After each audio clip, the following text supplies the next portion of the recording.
El siguiente es un espacio contratado. Radio Oriental no se responsabiliza por opiniones vertidas por conductores y entrevistados. A partir de este momento, les proponemos una charla amena sobre los temas que nos interesan a todos. Pensando con banderas de Liber. La audición Frente Amplista con Julio García y Charo Laetano. Siento, llevando adelante memorias del tiempo, naciente esperanza. Termal Daimán.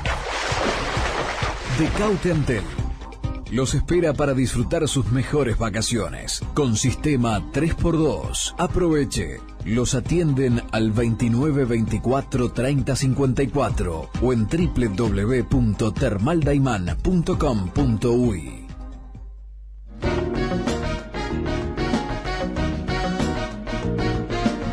¿Qué tal, oyentes? ¿Qué tal, Charo? ¿Qué tal, Julio? ¿Qué tal, vecino del barrio?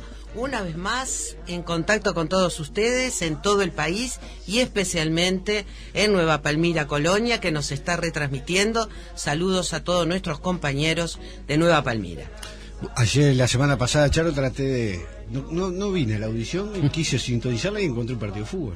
Exactamente, nosotros no pudimos estar el sábado pasado con ustedes por un cambio en la transmisión, por el hecho que el domingo fue 1 de mayo, acto del Día del Trabajador, de todos los trabajadores, y por tanto no pudimos en ese momento dar nuestro mensaje y nuestro saludo a todos los trabajadores de este país, pero lo estamos haciendo en el día de hoy, con retraso, pero también con la entrevista que teníamos prevista ya para el sábado pasado, que la vamos a realizar hoy, con Gerardo Rey, del Ministerio de Trabajo y Seguridad Social, director de Trabajo. Antes le saludamos a vecino. ¿Cómo anda, vecino? Buenos días, muy bien, por suerte. Volvió, faltó varias audiciones, ¿eh? Sí, y ahí estoy también con la nariz tapada por el ajetreo que después les vamos a contar. Me imagino que el 1 de mayo pasó frío, pero estuvo presente, ¿no? El 1 de mayo estuve presente en otro acto, pero estuve presente también. ¿Fue al asado del Quincho? No, estaba lejos de Montevideo. Muy bien, vecino. Sí, obvio, porque no solamente el 1 de mayo fue la actividad que se realizó acá en la Plaza 1 de Mayo, sino que se realizaron actos de los trabajadores en todo el país. Bueno, vamos a recibir entonces, que vamos a hablar de estos temas, al compañero Gerardo Rey. Aparte de ser inspector nacional de trabajo, es un amigo que ha militado mucho conmigo particularmente en lo que tiene que ver con el sindicato. Un gran dirigente sindical. Un dirigente sindical importante, que no deja de ser dirigente sindical a pesar de que hoy tiene otra responsabilidad, como es director nacional de trabajo. Bienvenido, Gerardo. Bienvenido, ¿cómo están ustedes? Todo bien, todo bien. Hola, Gerardo, ¿cómo estás? Claro, ¿cómo estás? Muy bien, muy bien. Contento de recibirte para conversar contigo sobre muchos temas que tienen que ver con los trabajadores, con nuestro gobierno y con el futuro que nos espera, como vos decís, con mucha audacia y bueno, queremos hablar contigo de todo esto. ¿Cómo recibiste, Gerardo, la proclama del 1 de mayo? Bueno, yo creo que fue una buena proclama. Los trabajadores han planteado con mucha sensatez los temas que, si uno repasa los principales aspectos de las dos oratorias, tienen un hilo conductor común, sobre todo cuando hablo de los temas nacionales, ¿no? De la problemática más cotidiana. Plantearon la preocupación en cuál va a ser el comportamiento salarial, particularmente en un marco, en un contexto donde el crecimiento es sensiblemente menor al que el Uruguay venía acostumbrándose en la última década. Una preocupación de un tema muy sensible, sin duda alguna, como es el mantenimiento del empleo. Es la primera vez, luego de una década, te diría de más de 12 años ininterrumpidos, de un crecimiento de la cantidad de afiliaciones en el Banco de Previsión Social. Uruguay tiene un extraordinario crecimiento en lo que tiene que ver con la formalización del empleo, que es algo absolutamente clave y es particularmente importante en Uruguay, porque a partir de tú estar en el Banco de Previsión Social, se disparan un conjunto de prestaciones. Por ejemplo, está asociada la seguridad social al FONASA, ¿no es cierto?, al Sistema Nacional Integrado de Salud. Entonces la formalización del empleo es un tema relevante. Y si tú mirás en la formalización del empleo, pasa Uruguay de tener en el año 2004, 1 de cada 3 uruguayos estaba en el informalismo, un poquito más, ¿no? Casi 4 de cada 10 estaban en el informalismo. Y hoy estamos en el informalismo 1 de cada 4. Somos el país con más formalización de empleo de todo el continente. Y bueno, que empiecen a darse, como se dieron, pequeñas caídas en la cantidad de afiliados cotizantes, está muy bueno que el PIT-CNT haya puesto foco en el empleo. Entonces, preocupación por cómo le van a ir los salarios en un marco de un crecimiento menor, preocupación por el empleo, marca la preocupación por el alza de precios, y bueno, si bien en los discursos, en la plataforma, uno ha escuchado, bueno, los economistas dicen tal cosa, pero yo encuentro tal otra en el supermercado. Si bien eso es cierto, que pasó el discurso, Uruguay no tiene problemas como tienen otros países en los que la estadística no es creíble. En el Uruguay la estadística es creíble, damos por válido la seriedad del Instituto Nacional de Estadística, y el PIT-CNT lo que hace en su plataforma es no cuestionar las estadísticas, sino decir lo que nos transmiten los compañeros en las asambleas, en los contactos que los dirigentes sindicales tienen con sus bases, con sus afiliados, es la preocupación por el alza de precios de determinados productos de la canasta familiar, las tarifas públicas, etc. Entonces, sinceramente, cuando el movimiento sindical plantea y baja tierra el planteo del salario, la preocupación por el empleo, la preocupación por la inflación, y plantea además en temas un poco más programáticos el poder articular a partir de las compras públicas la promoción de la industria nacional, que te plantean algunas leyes en las que es fácil estar de acuerdo con los objetivos y después veremos los instrumentos, ¿no es cierto? Para poner 2 o 3 leyes de que planteó el movimiento sindical, que dicho sea de paso, fueron los mismos planteos que le hicieron el presidente de la República, en los que hay un compromiso de abordarlos. La insolvencia patronal, expliquemos bien de qué se trata. Se trata de que exista una ley que proteja a las trabajadoras y a los trabajadores de que cuando una empresa quiebra puedan por lo menos asegurarse de que cobran los saberes pendientes. Y esto no siempre es así, porque a veces las empresas cierran y tienen un nivel de endeudamiento que no es posible que los trabajadores puedan acceder a cobrar todo lo que se le debe. El ejemplo de los más grandes y más recientes es Fripur, por ejemplo, claro, ¿no? Sí. Entonces, ese planteo, el planteo de utilizar las viviendas que hace décadas están vacías para hacer una política nacional de vivienda que sea más eficiente, porque si no, las ciudades sobre todo terminan o regularizando asentamientos, que es un tema muy complejo, porque vos tenés que llevar servicios a donde hoy no se tiene, y eso es altamente costoso, y en cambio, si tú podés redistribuir de otra manera, con viviendas que hace décadas que están abandonadas, que no pagan los tributos, etcétera, se podría hacer una distribución más eficiente de los recursos disponibles de una sociedad. Entonces, sinceramente, parece que la plataforma, o sea, los aspectos de la reivindicación son aspectos sensibles y compartibles.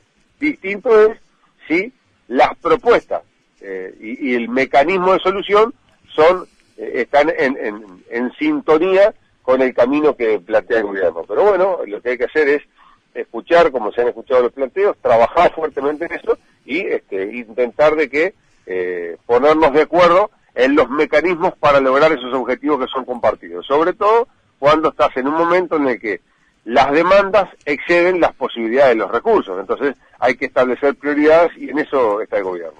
Gerardo, una de las críticas que hacía el PIT-CNT, y en un momento que entrevistamos a Fernando Pereira por el lanzamiento del programa de televisión del PIT-CNT, planteaba de que si bien hay que valorar la negociación colectiva, criticaban no solamente las pautas, sino que en algunos grupos, cuando había que haber laudó el Ministerio con el sector patronal, nunca con el sector trabajador. ¿Qué opinas? Bien, lo primero es cuál es la característica, que es que casi el 80% de los laudos fueron por consenso. O sea que la característica común es ponerse de acuerdo. Y justamente a veces, cuando no es posible ponerse de acuerdo, para no extender demasiado negociaciones, que se ha verificado de que no se va a ir hacia un consenso que permita establecer una mejor relación, a veces hay que resolver, y bueno, los lineamientos del Poder Ejecutivo terminan primando, eso es una cosa bastante obvia, ¿no? Pero sinceramente es lo episódico, no es la característica principal. 8 de cada 10 se resuelven por consenso. Ahí va, eso es lo que quería saber, el porcentaje. O sea que 8 de cada 10 se resuelve por consenso. Exactamente, sí, la inmensa mayoría por consenso. Y es más, ha habido, en el marco de esas negociaciones, flexibilizaciones a las pautas, ¿no es cierto? Una característica de la flexibilización de las pautas es que el criterio general que se impulsaba eran que los ajustes para corregir la inflación se hicieran cada 24 meses. Ese fue el lineamiento principal.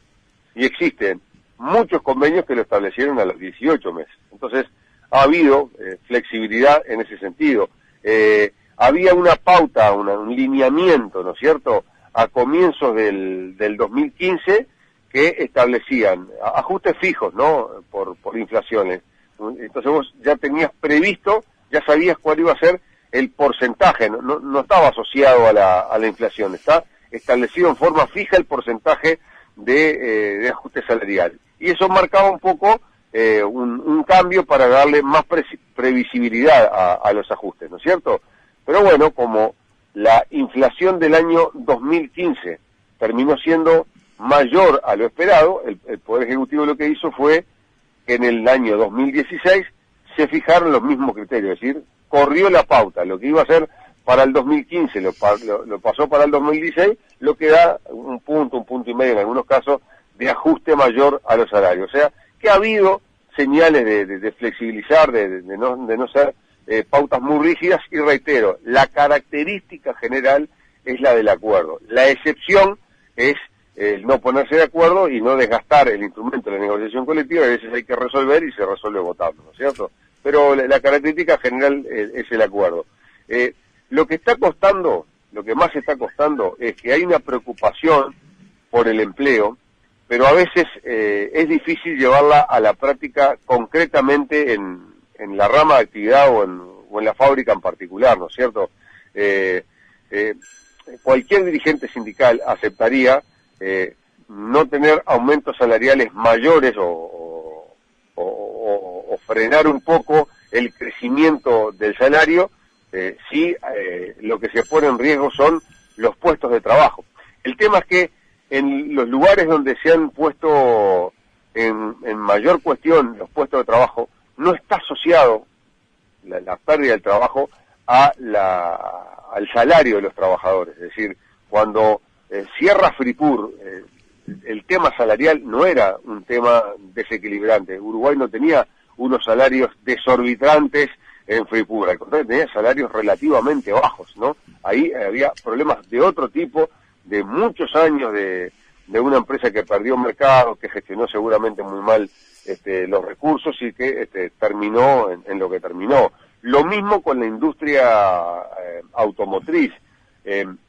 Cuando tú tenés industrias que su principal forma de vender, su principal destino es Brasil, y acá teníamos un par de empresas de origen chino que su principal producto era colocar en Brasil el producto de esos autos, ¿no es cierto? Sí. Y en Brasil se pasan a vender 1,5 millones de autos menos en un año. 1,5 millones de autos menos. Bueno, impacta seguramente en empresas instaladas en el Uruguay que no tienen un respaldo, en una forma que no hay forma de negociar. El problema salarial excede ampliamente el problema del negocio que está arriba de la mesa. Entonces, no se le puede pedir un esfuerzo a los trabajadores que no vaya a redundar en en contener un poco el salario por tener más empleo, porque del otro lado la empresa no tiene esa posibilidad de ponértelo arriba de la mesa.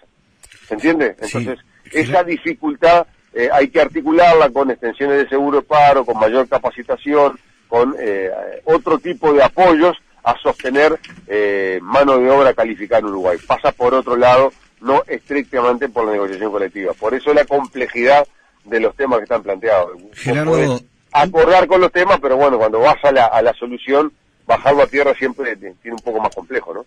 Sin duda, en materia de empleo, la verdad que clarificaste mucho cuál es lo que está sucediendo en algunas ramas de actividad. Ahora, en materia salarial, convengamos que generalmente, como se les llama comúnmente, los 15.000 pesistas son trabajos de poca calificación, preferentemente los que ocupan esos puestos de trabajo son jóvenes que no son jefes de familia, que es su primera experiencia laboral. Ahora, hay mucha gente que hay que darle una prioridad porque sus salarios siguen siendo bajos. Vos decías la prioridad. ¿Cómo pensás que se tiene que priorizar? Porque también convengamos que, por ejemplo, lo mismo que se dio en ANCAP, se dio en otras empresas públicas que tuvieron un crecimiento salarial del orden del 45% de salario. Y en otras ramas de actividad también hubo un crecimiento importante del orden del 30-35%. ¿Cómo prevés que se puede convenir con el PIT-CNT, priorizar en el tema salarial, priorizar a unos y decirle a otros que esperen?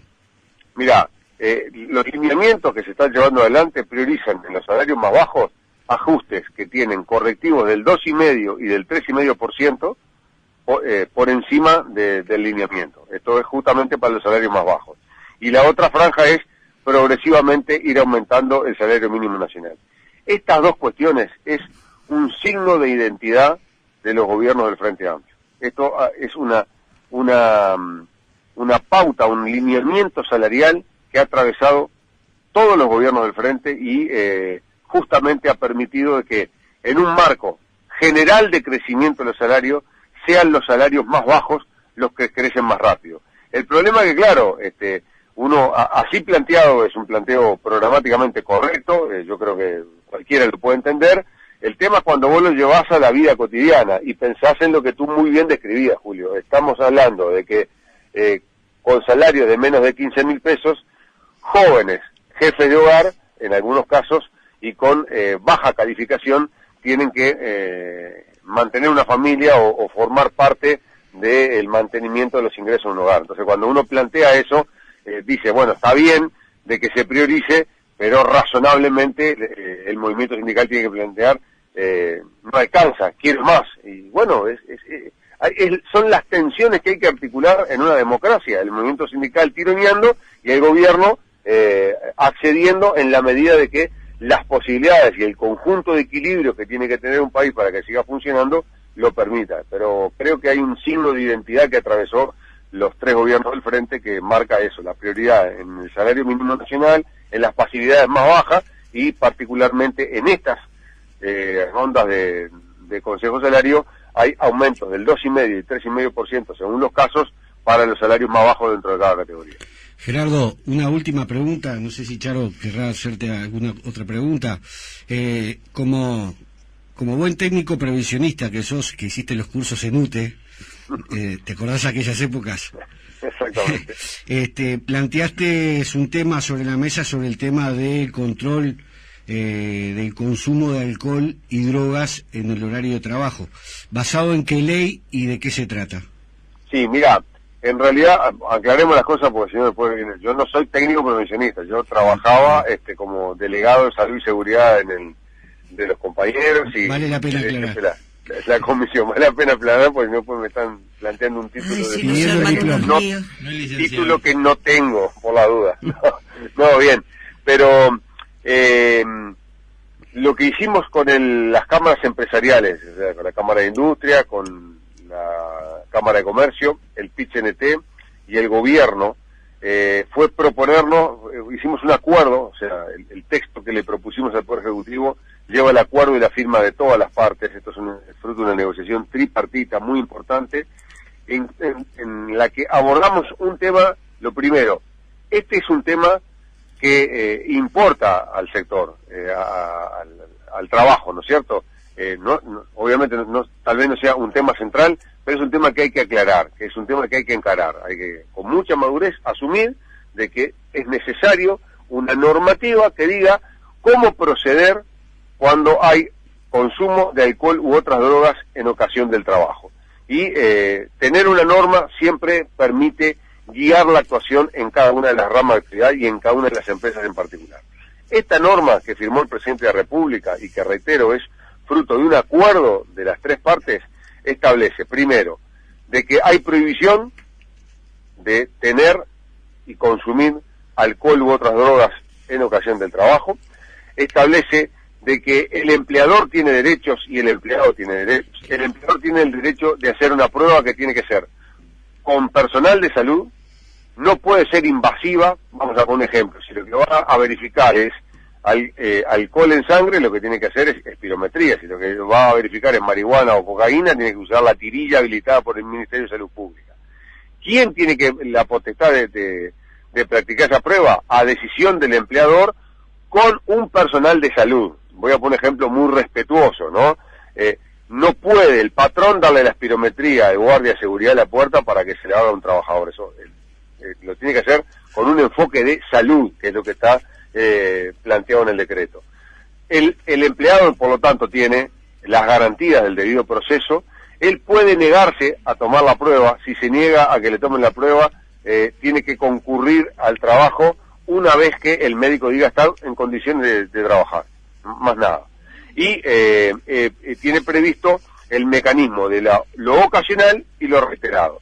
Lo ocasional, siempre pongo el ejemplo, tuve el casamiento de una prima, me pasé un poco con el alcohol, fui al trabajo, estaba con mis facultades un poco alteradas, me hicieron la espirometría, me dio positivo. Ese día me retiran, pero bueno, fue un episodio, no más nada. Ahora, en varias veces me pasó, bueno, ante la reiteración se lo deriva a la Comisión Paritaria de Salud y Seguridad para que le indiquen los tratamientos que existen hoy en el Sistema Nacional Integrado de Salud u otro tipo de tratamiento, ¿no es cierto?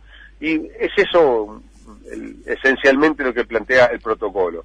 Plantea mecanismos donde asegura qué es lo que tiene la facultad del empleador y cuáles son los derechos del empleado. Creo que es una norma equilibrada, que le da un protocolo, y sobre todo pensamos en que ahora tenemos un protocolo, y antes iba en el caso a caso, y había empleadores que no lo practicaban, es cierto, pero había muchos empleadores que abusaban de la ausencia de una normativa que indica de qué hay que hacer. Y ahora hay una normativa que lo indica, nos marca un procedimiento para todos, y creo que eso es lo resaltable. Realmente, porque anteriormente, y esto es lo que hay que recalcar, como tú bien lo decías, anteriormente existían, digamos, toda la normativa atendía a la penalización en estos casos, es decir, a los despidos por notoria mala conducta, las justificaciones para las sanciones, etcétera, pero no se miraba desde el punto de vista de la salud, que es lo que se revierte ahora y lo que es tan positivo tanto para el trabajador como para el empresario, ¿no? Que se asegura que en su trabajo no va a haber accidentes, o se puede prever la salud de ese trabajador para mejor rendimiento de todos, ¿no? Esa es un poco la idea. Y terminamos con esto. Vos decías en un reportaje que leí por ahí que en estos momentos había que, con audacia y responsabilidad, seguir construyendo el Uruguay que nos merecemos todos. ¿Dónde ves la audacia y dónde ves la responsabilidad hoy? ¿Dónde estaría centrada la audacia? Sí, la audacia, para poner un ejemplo de audacia, es cuando en el marco de las dificultades el gobierno dice el gasto social comprometido es una prioridad. Audacia es mantener los objetivos del plan de infraestructura, particularmente en ese plan de infraestructura que combina obra pública y obra privada para dar una mayor calidad de trabajo en el Uruguay. Yo creo que está ahí.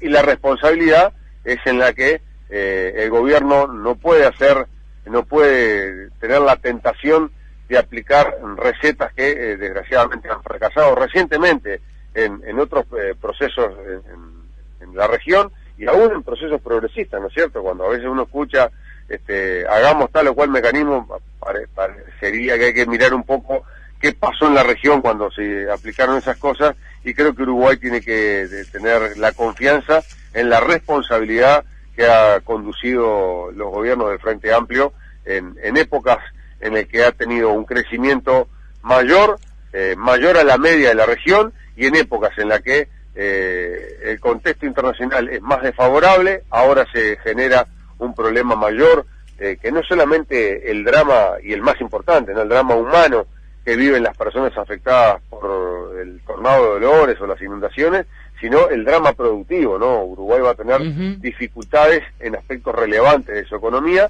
y en eso es cuando, en estos momentos es cuando uno tiene que valorar el actuar con la mayor responsabilidad para no poner en juego todo lo que hemos avanzado. Y todo lo que hemos avanzado se mide en las mejoras palpables en la calidad de vida de los uruguayos, y en eso creo que hay que actuar con responsabilidad. Gerardo, te dejamos, sabemos que tenés un bautismo, pero ya hablamos acá, que en la radio de la iglesia, que si llegás tarde no te digan nada. Exactamente, usted me perdona. Dale. Muchísimas gracias un abrazo, por esta Gerardo. comunicación. Un abrazo, dale.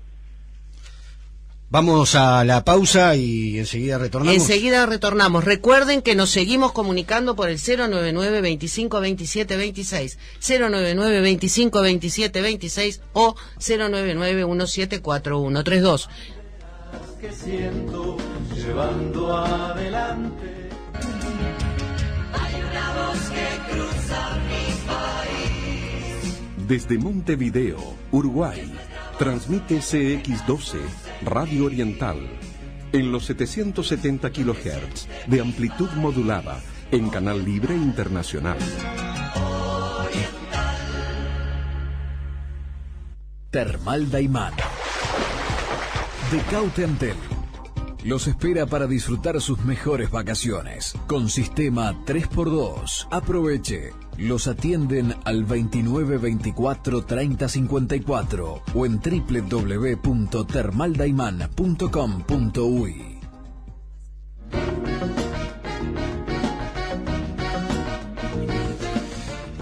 Bueno, volvemos al programa. ¿Cómo nos comunicamos, Charo, decías? Por el 099 25 27 26, 099 25 27 26 o alternativamente el 099 174 132. Solo mensaje de texto, ¿no? Solo mensaje de texto. Les contamos que, bueno, acabamos de tener esta jugosa entrevista con Gerardo Rey, creo que aportó muchas cosas, clarificó otras, y que estamos nuevamente acá en estudio, acompañados no solamente por el vecino del barrio, que tienen varias cosas para comentarnos, sino con nuestro periodista compañero Jaime Seco, que también trae otras novedades para compartir con nosotros. Sin duda, le quedaron pila muchos temas.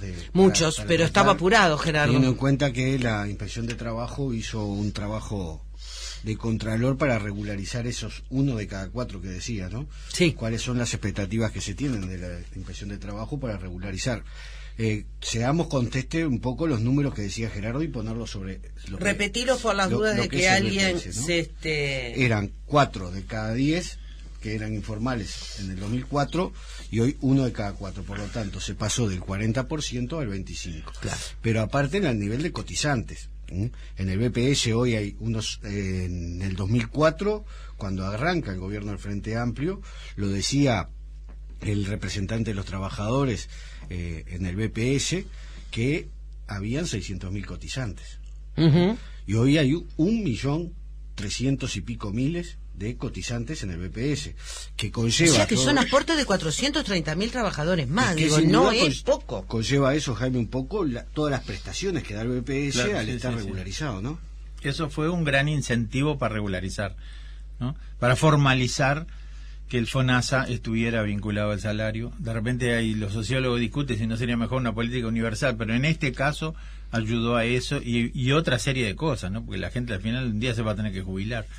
Sin duda.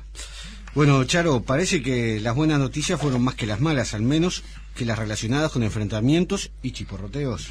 Sí, el tema hasta hace 15 días estaba centrado en lo que pasó en Dolores, en el tornado, las inundaciones, por otro lado, y todo lo que fueron las políticas de auxilio, ¿no? Llegó a haber una manifestación en las afueras de Dolores para manifestaron cierto disgusto con el apoyo recibido, pero después se supo que en realidad no era gente de Dolores, sino vecinos de otras partes vinculados con un sector, solo un sector del Partido Nacional, de una interna que se le opone al intendente actual, que es del Partido Nacional, Bascu. El gobierno nacional salió de inmediato a repasar las cosas que ya estaban haciendo. Normalización de clases, instalación de viviendas provisorias en contenedores, finalización del relevamiento de daños, entrega de materiales y chapas, construcción de 50 viviendas nuevas, culminación de las conexiones, trabajo de caminería, asesoramiento a propietarios de casa dañada, préstamos para reparación, cuadrilla del Ministerio de Obras Públicas para colaborar con ciertas tareas de refacción. En la otra punta de nuestro país se comenzó a entregar forrajes a los productores ganaderos por los campos inundados, 3.000 toneladas de cascarilla de soja. Relacionado con eso, el Ejecutivo Nacional llegó a acuerdo con las intendencias por un plan de caminería rural. Queda todavía un remanente en los fondos del año pasado que las intendencias todavía no ejecutaron. Pasando a la Intendencia de Montevideo, hay una noticia buena. Se llamó interesado por el recambio del 80% de las luminarias por lámparas LED. Pero también tenemos otras malas, ¿no? El tema de la recolección de residuos. Montevideo entró en crisis y se apartó al encargado director del área, Néstor Campal, quien asumió la Dirección Nacional de Minería. Por lo súbito del apartamiento, en este caso de Campal, hay que darle crédito a las versiones que hablan de grandes diferencias, ¿no?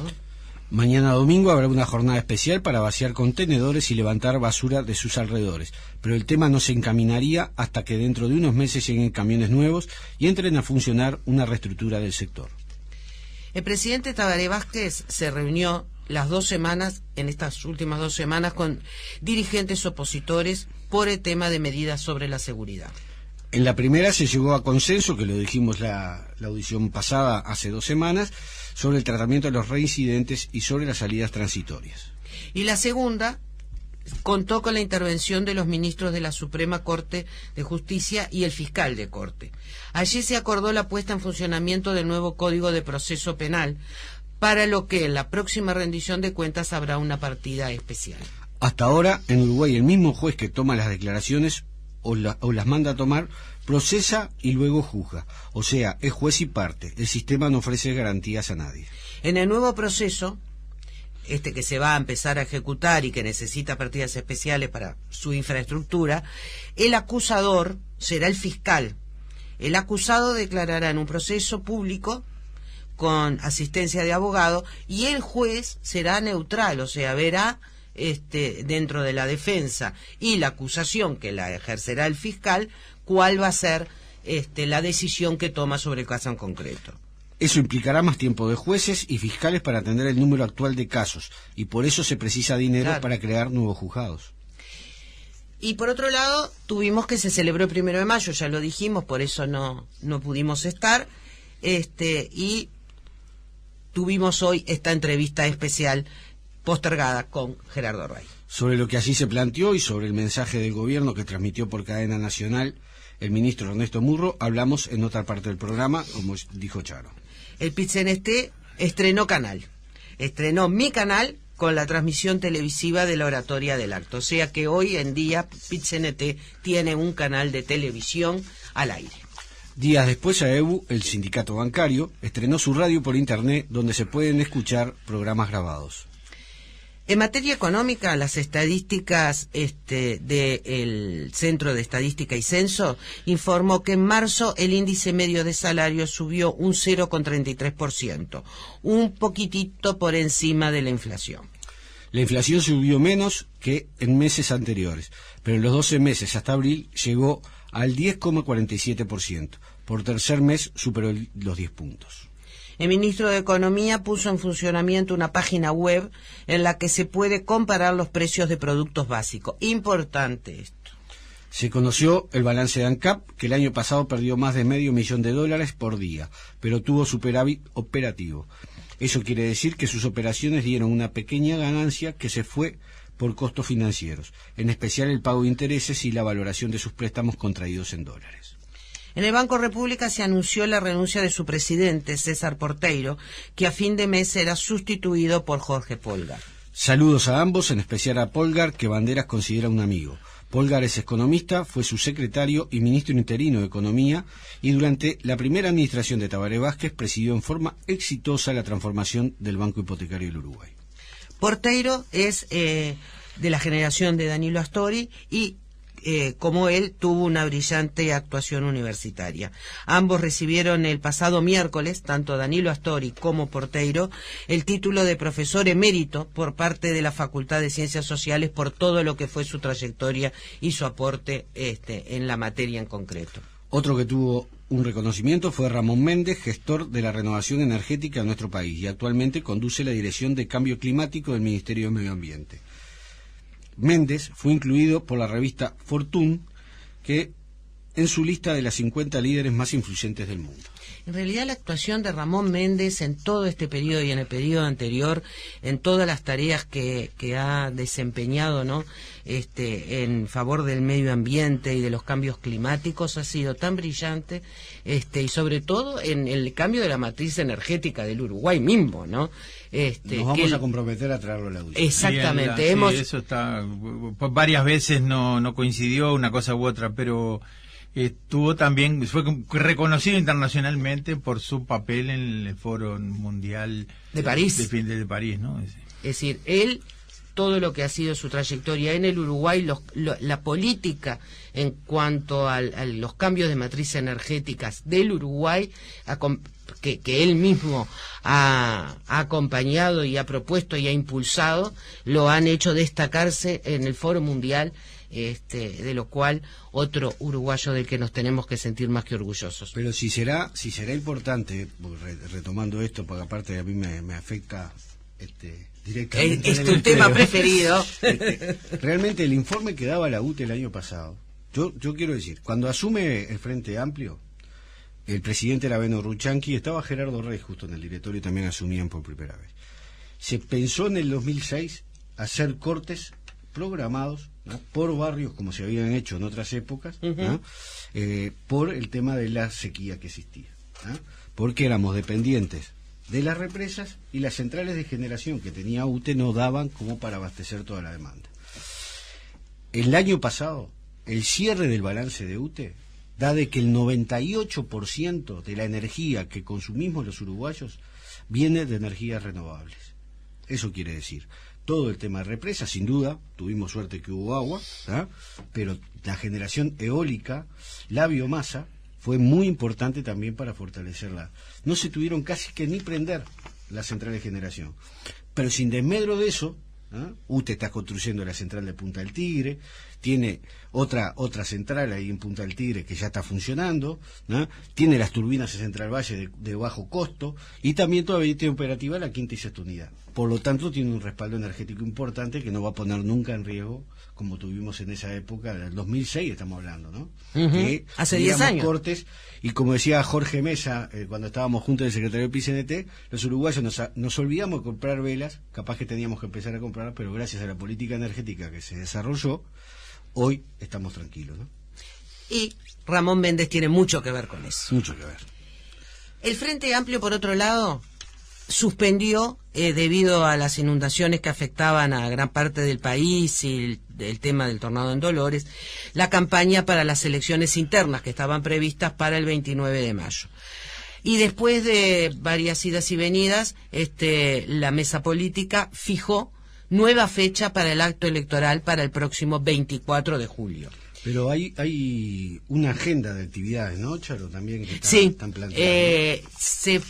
Hay todo un cronograma de actividades que planteó la mesa, que fue aprobada por unanimidad por todos los componentes, que atienden a que ahora, el próximo 25 de junio, sábado 25 de junio, va a haber un plenario nacional que va a tener como tema estudiar, analizar y tomar resoluciones sobre los mecanismos para una reforma constitucional.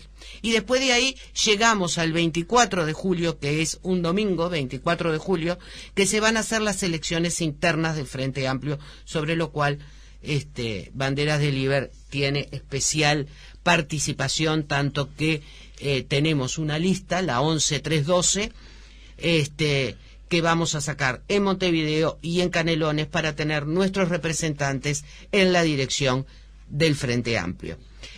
Después pasamos al 25 de agosto, que es el día del comité de base, siempre ha sido así. Se vota simplemente las autoridades de cada uno de su comité, ¿no? De su mesa, de quién va a encargarse de la propaganda, de la organización, etcétera, etcétera. Es un día de comité de base, pero que se participan todos los frente amplistas de las zonas o de funcionales. El 10 de septiembre va a haber otro plenario nacional, que en este caso va a ser que se van a proclamar, digamos, van a asumir las nuevas direcciones del Frente Amplio, elegidas el 24 de julio en las elecciones internas, y se va a convocar al 7º Congreso Extraordinario del Frente Amplio, que se va a realizar el 27 de noviembre del 2016. O sea, este es el cronograma que se aprobó, pero en este momento para nosotros la fecha importante para destacar es nuestro trabajo hacia el 24 de julio para las elecciones internas, donde se elige presidente del Frente Amplio. En nuestro caso convocamos a votar a Javier Miranda como a la presidencia del Frente Amplio, y los integrantes de los plenarios nacionales y departamentales con nuestra lista, la 11312. 4 noticias más. Y el plenario nacional, tenemos una alianza con la 99.000, o sea, con el Nuevo Espacio, y van candidatos nuestros en la 99.000, porque Banderas no entró como grupo nacional, entró como grupo departamental en Montevideo y Canelones formalmente. Muy bien la aclaración. 4 noticias más, Charo. Sí, comenzó la vacunación contra la gripe. Es gratuita y obligatoria para los niños pequeños, los adultos mayores y personas con afecciones pulmonares y todo lo que sea el personal de salud. Tenés que ir, Jaime. Acá tenemos que ir varios, Gobierno, por distintos motivos. El gobierno está estudiando una forma de limitar el consumo de bolsas plásticas, que son un problema ecológico. 1.000 millones de bolsas por año consumimos en este pequeño país. Eso, un disparate.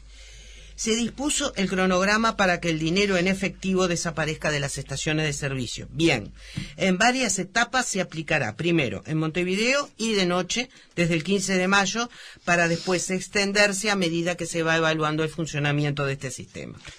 Además, se firmó un decreto que prohíbe el consumo de alcohol y otras drogas en el trabajo, como cosa decía que, Gerardo Rey. Importante ley que reiteramos, no atiende a la sanción ni a la persecución, sino simplemente a la salud del trabajador, al bienestar del trabajador, a prevenir posibles problemas que puedan afectarlo y que va a beneficiar tanto al trabajador, a los equipos, como a los empresarios.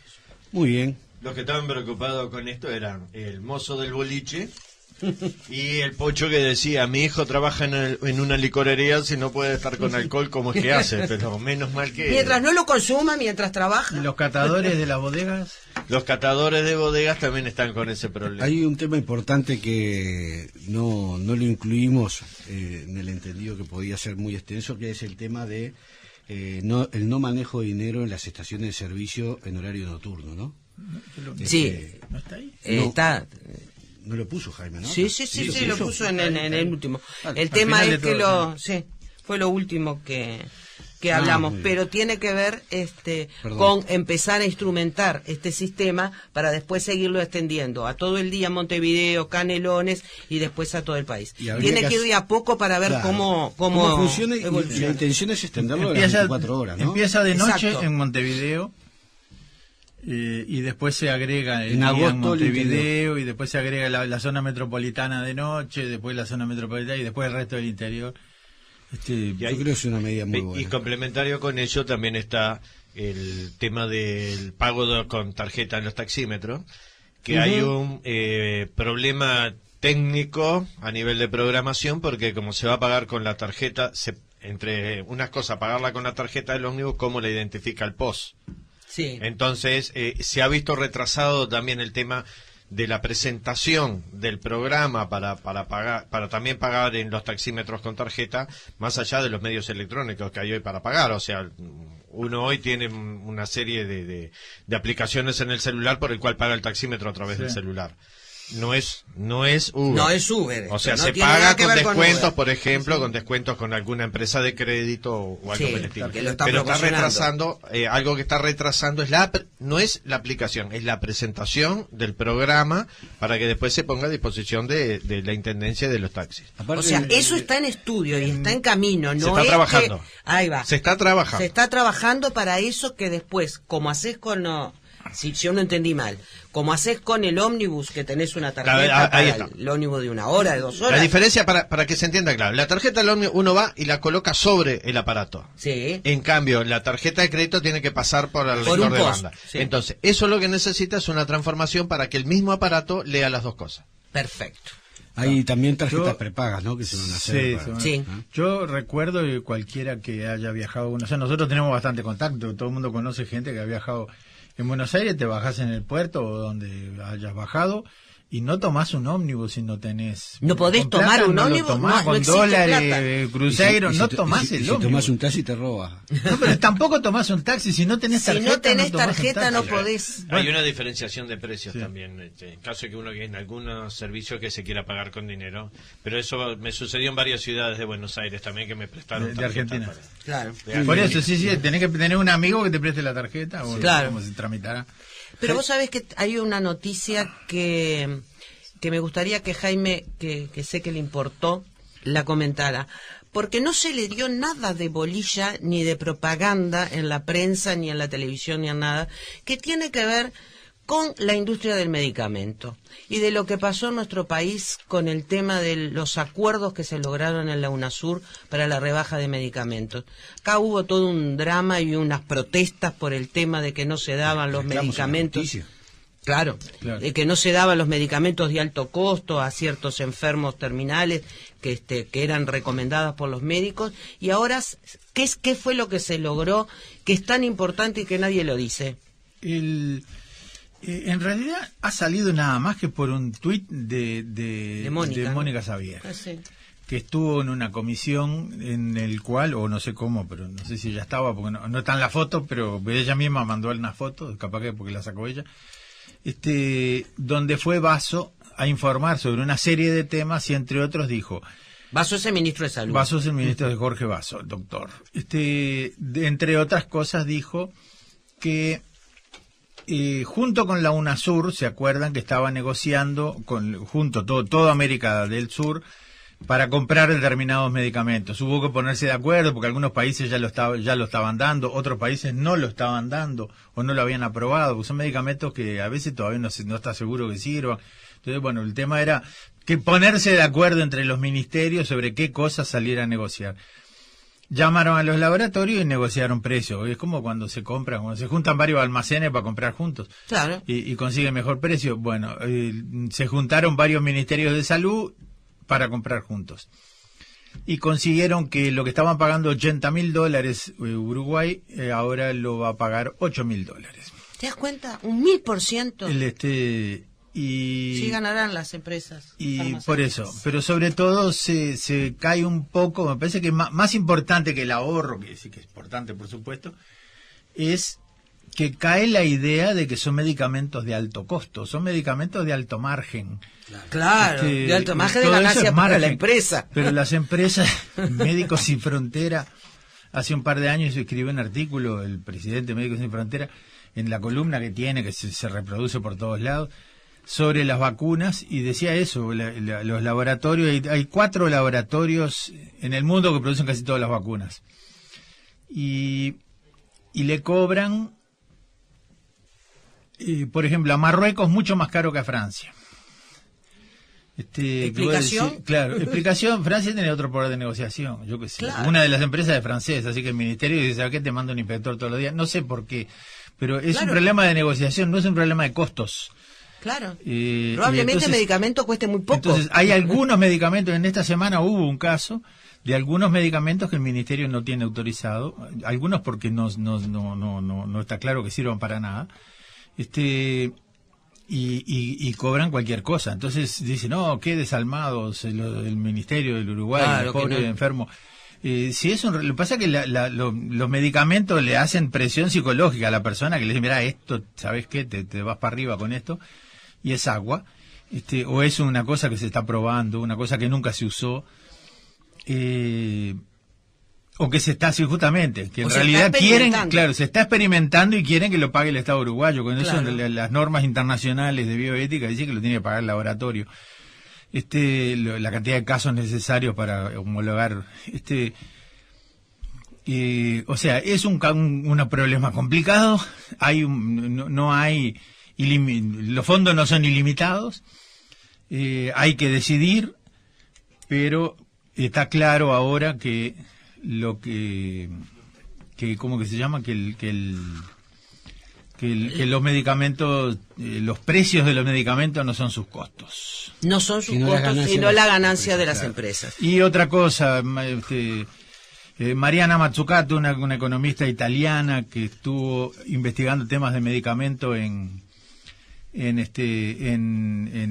para la Comisión Europea, una comisión que hicieron sobre temas de salud, llegó a la conclusión que el 70% de las investigaciones sobre drogas nuevas y significativas, porque después hay inversión, las hace el Estado. La inversión de riesgo la hacen los estados. Después los laboratorios cobran.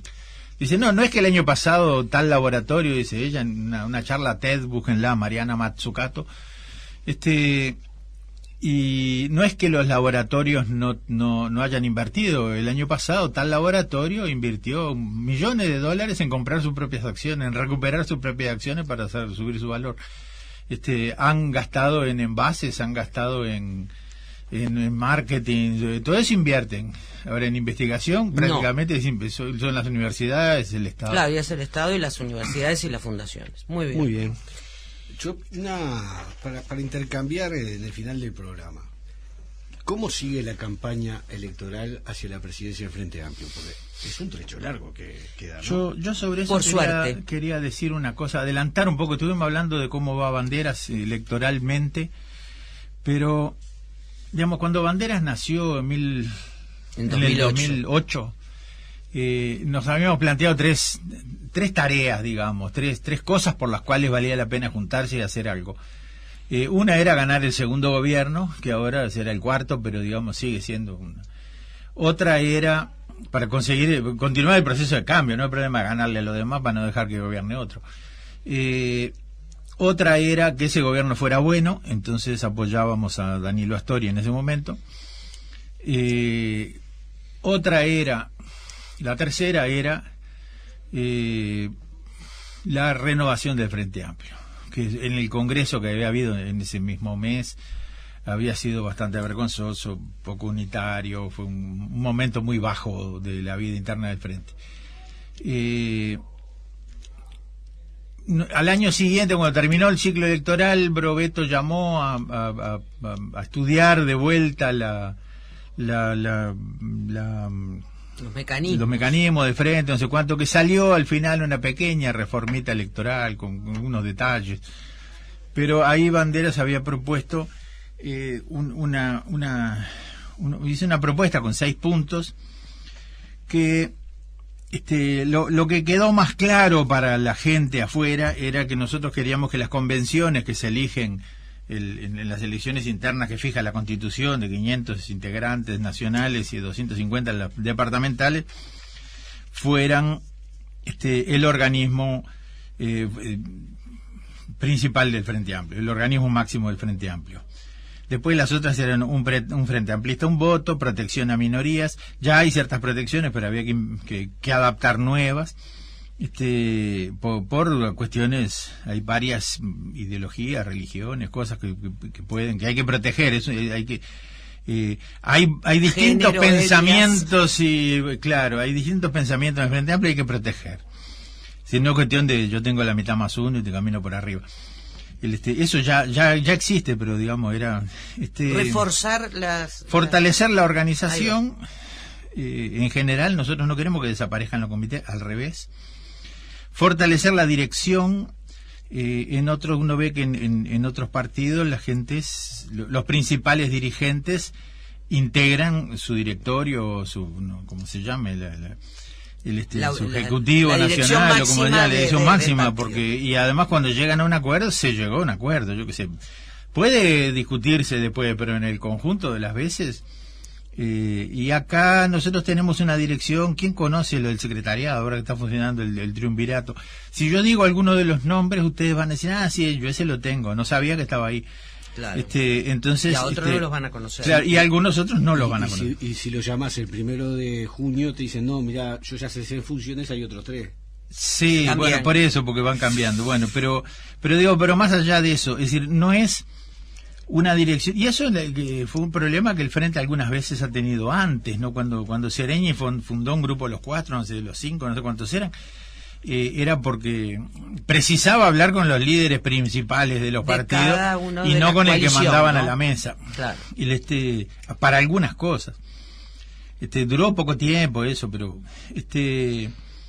y después incluir mecanismos de democracia directa que hoy en día, yo qué sé, no creo que el Frente Amplio tenga que transformarse en Podemos en España, al que tampoco esas cosas le están funcionando del todo bien, pero ni que se resuelva todo, que no haya ningún ejecutivo, ninguna representación y todo. Probable que eso por lo menos no es el paso que el Frente Amplio puede dar. El tema es que eso lo propusimos hace 5 años, ya van para 6, y no hay, digamos, no fue bien entendido. Se pensó que nosotros lo que queríamos era que una convención, tipo el Partido Nacional o el Partido Colorado, que hay una convención, se reúne cada 5 años y abajo no hay nada, desierto. No es lo que nosotros queremos.